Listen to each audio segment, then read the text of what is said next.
Yo, what's going on? It's your main man, Rick the Dawn. Hey, what's going on, y'all? So I just watched a very, very interesting documentary on Netflix, and I wanted to share my thoughts with you. And here we go. So if you don't know, the Anna Nicole Smith documentary on Netflix, I believe it is called "You Don't Know Me." And I was alive, I should say I was coherent and paying attention rather when she was on her ascension and when she met her tragic end. I was paying attention, I was watching TV, and I was able to see the story from the sidelines and gather some opinions about, how I felt at that particular point.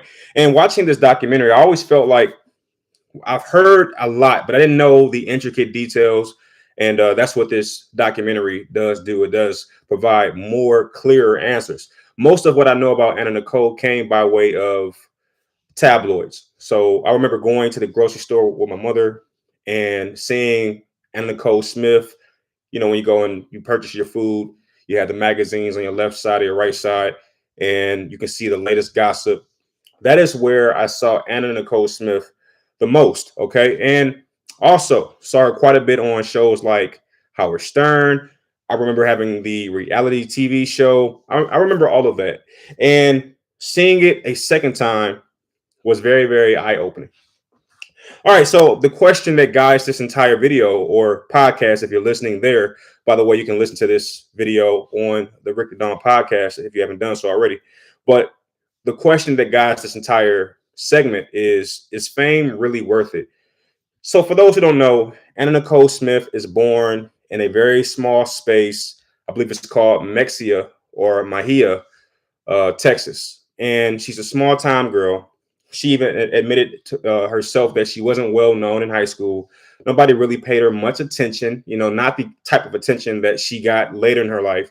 She's just another pretty girl, Texas, homebody type of young lady.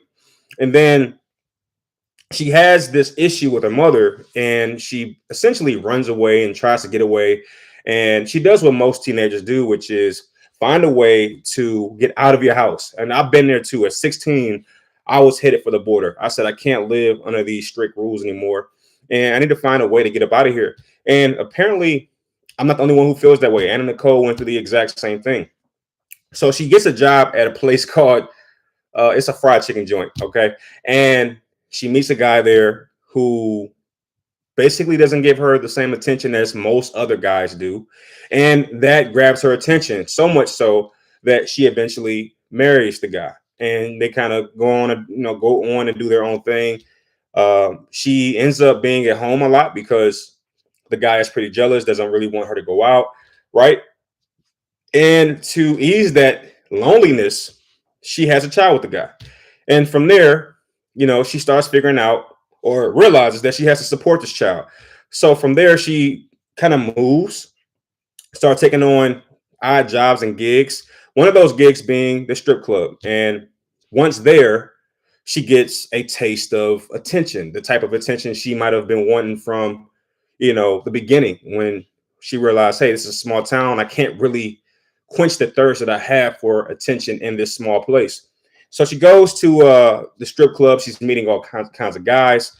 She's very beautiful, very curvy, very voluptuous, just a good looking woman in general. And while working in this space, she encounters a billionaire. How rare is that? And this billionaire happens to be very old. He's in his 90s by the time that Anna Nicole Smith runs into him. And like most men, he's enamored by a beautiful woman. And from that space forward, he realizes that he wants to take care of her and even her small son. I think it's Daniel. So he does things to put her in his will. In the event that he were to die, her and her son will be taken care of. A lot of this stuff gets sidetracked because, the billionaire's son has something to say about it, basically stating, hey, I've been here since day one. I put up with all your mess. I've handled all your business affairs. I've done everything for you. And here you are falling in love with a stripper of all things. And you're promising her the world. And I'm not going to go for it. So the billionaire's father did what I think was the prudent thing to do, which is intervene on his aging father's behalf, because as a person ages, they may not have the same level of understanding and mental quality to make certain decisions. So anyway, I think before she takes that plunge with the billionaire, that is to say, marry him, she wanted to make her own name for herself. And one of the ways that she did that was joining Playboy, right?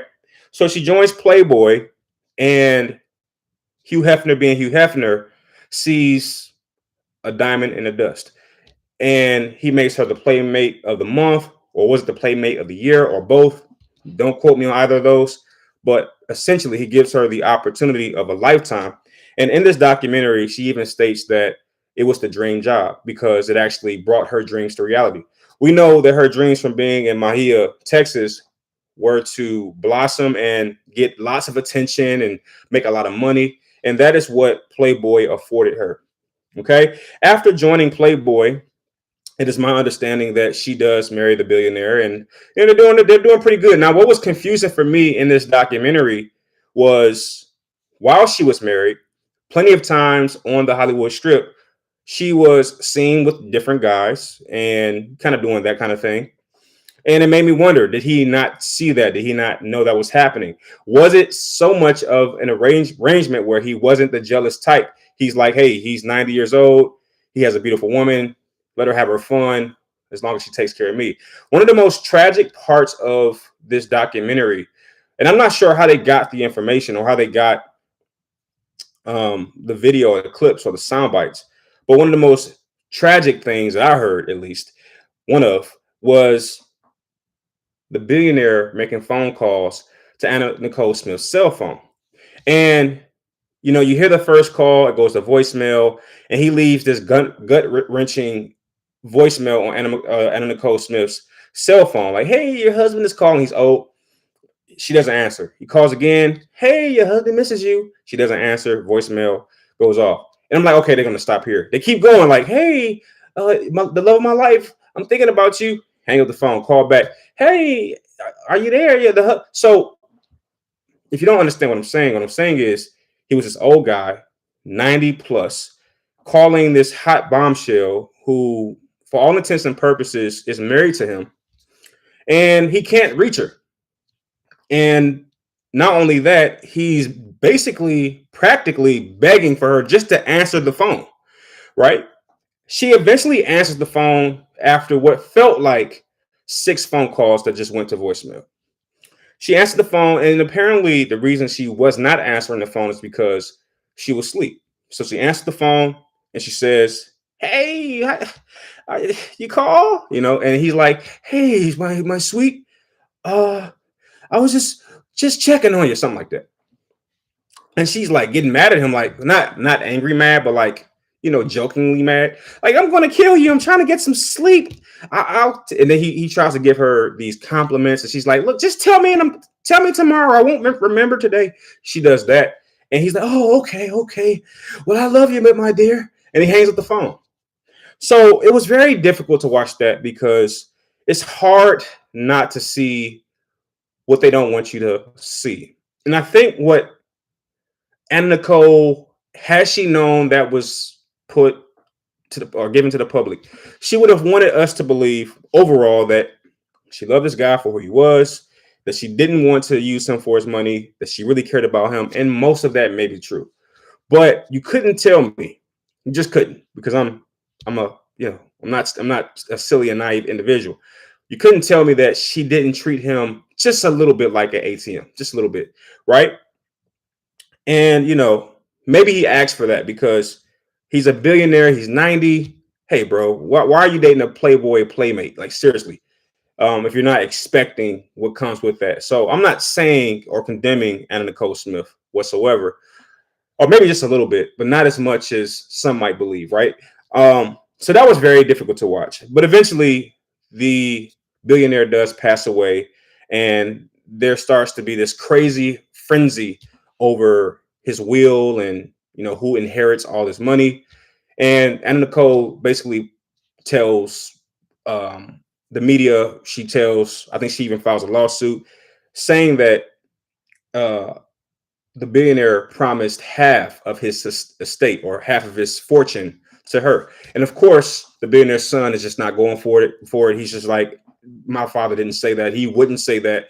And that brings about a long, long legal battle that is just, I'm pretty sure, very pricey. But moving beyond that, Anna Nicole Smith eventually starts a reality TV show. Now, if you were born, or I should say alive, paying attention in the 90s, that was the reality TV boom. A lot of it started with the Ozzy Osbourne show, and then it continued to spiral from there. From there you got the Anna Nicole Smith show, you got Odd Couple with Flavor Flav and whatever that lady's name was. You got Flavor of Love. You got all these different spinoff shows that captured celebrities in their true essence, and that became just this huge phenomenon that took over somewhere in the 90s. Don't quote me on that. But anyway, Anna Nicole Smith decides to do it because it's extra income. And, I think her mindset is anytime that my name is said, whether it be positive or negative press, I'm going to generate $1. And I think that was her whole mindset. We have a famous saying out there: good press or bad press is still a press, it's still attention. And I think that's where she was coming from. But she starts to kind of get in her head a little bit and wants to have a second child. By this point, her first child that she had in Maia, Texas, is older now, and he's starting to experience a lot of the same tragedies that Anna Nicole Smith is starting to experience, and that being experimenting with prescription drugs, right? There's a friend or a couple friends, but the one I'm talking about in particular, she mentioned saving Anna Nicole Smith's life at one point because Anna Nicole Smith was really doing some weird things to get her weight down, taking weird prescriptions to get her weight down because she was in the public eye. A lot of scrutiny came upon her and the way that she looked and her weight, right? And one of the most despicable people on the planet Earth, Howard Stern, publicly humiliated Anna Nicole Smith for a weight. He said that she was over 300 pounds, and it's just one of the most despicable displays of humanity I've ever seen. Okay. For those people who know me well enough, I have a great dislike for Howard Stern. I think he is one of the most despicable people on the planet Earth. Okay. So he drums up this whole bit about how much Anna Nicole Smith weighs, and he's pointing out that she weighs over 300 pounds and she doesn't really know how fat she is, that kind of thing. And if you know any woman in existence, throwing dirty shots and cheap shots at their weight is one of the most despicable things you can possibly do as a human being, let alone a man. But Howard Stern does that in spades. But anyway, so she starts to experiment with prescription drugs, and her son inherits some of that. There's a story in the documentary where her son is taking some type of methadone, something like that, and he encounters one of Anna Nicole Smith's friends at a club, and the friend says, "Hey, Daniel, why are you taking these drugs? Take some cocaine instead." So that is the world that he was being brought up in. He, by a friend of Anna Nicole Smith, was offered cocaine instead of taking methadone, right? And this particular friend didn't wait for the methadone to clear his system. No, he's saying, "Hey, you shouldn't be taking methadone. Here's some more drugs for you, so that you can, try. You shouldn't be doing this drug. You should be doing this drug. So let's give you this drug while this drug is still in your system." And he also gave him something to drink in conjunction with the drugs, cocaine, I believe it was. So anyway, eventually her son succumbs to these experimental drug orientations and he dies. And the saddest part is he dies on the day that Anna Nicole has her second child, which is a little girl. So it's very sad. And if it wasn't the day, it was within that week. I want to say the day after, possibly. But the saddest part is she gained a child and lost a child on the same day. And the father of this second child that she had was, for all intents and purposes, a sperm donor. It was a friend of hers who pretended to be her photographer, maybe slept with her on the side. She wanted someone that no strings would be attached to. So this guy agrees to have a child with her for her, basically saying, hey, I don't want any attachment to the child. I understand you want this child. I would like to help you. But we knew where this was going, right? The minute that child was birthed, and the minute that he realized that he could gain something from the situation, that's when things start to switch. So eventually, at the end of the story, he tries to take Anna Nicole Smith to court so that he could have parental rights over the child. And we know why, because Anna Nicole Smith is supposedly the heir of this billionaire, or rather the will guarantee or guarantor of the billionaire. So I think the guy who Anna Nicole used as a sperm donor realized, like, wait a minute, if Anna Nicole Smith is entitled to half of $1 billion, then her child should also. And I want a piece of that. And that's kind of what her life became. It became this thing where everyone was trying to take a piece of her, and it was really sad to watch. But she eventually succumbs to all the pressures of Hollywood, all the pressures of stardom, all the pressures of fame. She lost her son, all these different things. And eventually she succumbed to these different obstacles. And I saw this coming. And even though I knew that she passed away, I know how she passed away. I know the surrounding information about her passing. I knew all that already.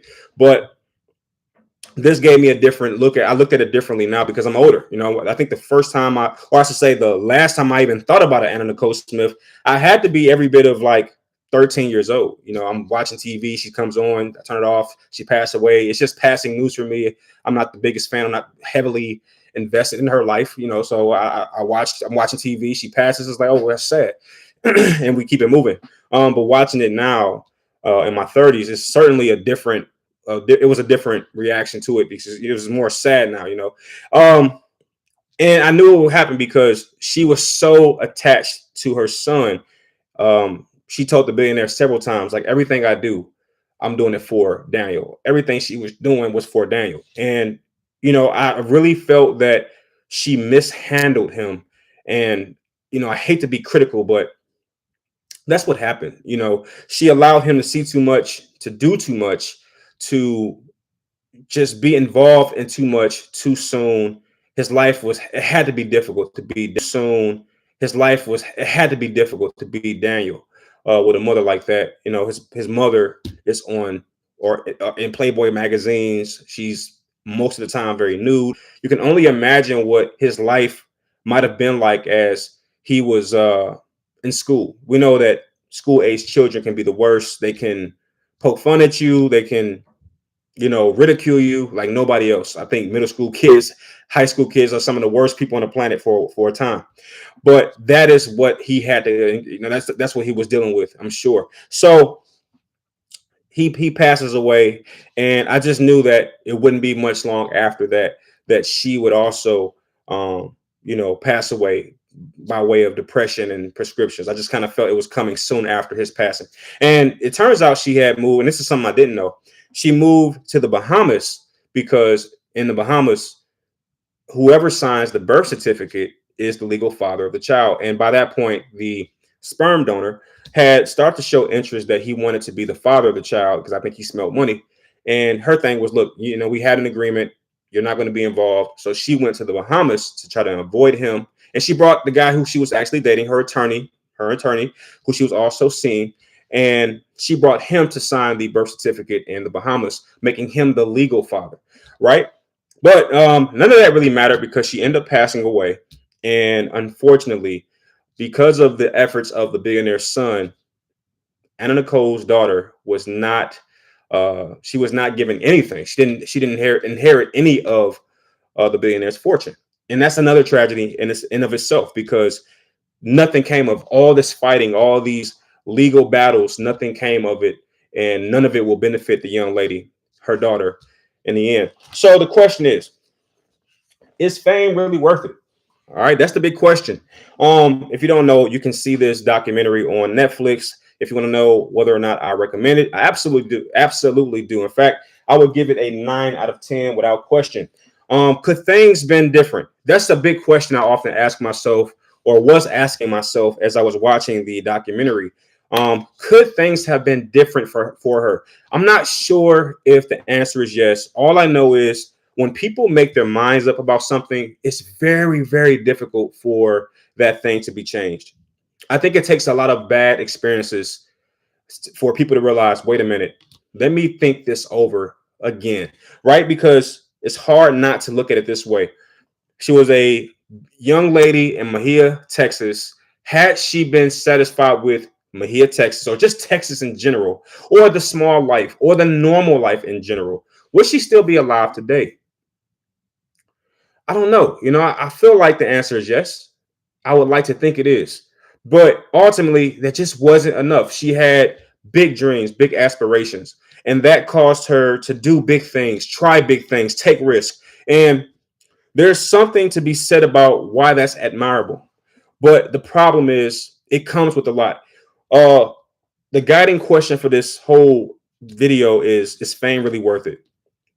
Here's a good thing that comes with fame: notoriety, sometimes prestige, sometimes money. All that stuff is cool. Here's the stuff that nobody ever signs up for: negative press. You can't go outside. You can't do the normal things like walk the street. You can't go out in public. You lose control of your own image. Can you imagine that? You go outside and you simply go to the garbage can or to the curb and you walk back in your house. Meanwhile, there's 5 cameras all taking pictures of you simply opening your door, going to the curb, going back in the house. One of those publications are going to say, you're sleepwalking, you're depressed, you can't sleep, so you're just walking to the curb. The other one's going to say you walked to the curb, you were contemplating suicide, and you realized it was a bad idea. You went back into your house. The other one's going to say you just had an argument with you see what I'm saying? So you lose control of yourself, your image, and it becomes this very, very toxic thing that I absolutely hate. I hate media sensationalism culture. And this is the exact reason why. You saw when Anna Nicole Smith walked the Hollywood Strip, how many cameras were barged in front of her face. And unfortunately, she was so naive, she thought that they were all there for her good. And she didn't realize it until some negative stuff came out. And that's when things start to switch. She started to realize that, wait a minute, these people are putting spins on my photographs. And it just was a sad thing. I'm not sure that Anna Nicole Smith could have lived a normal life based on what I've heard from her friends, her family. They all said the same thing. She absolutely loved attention.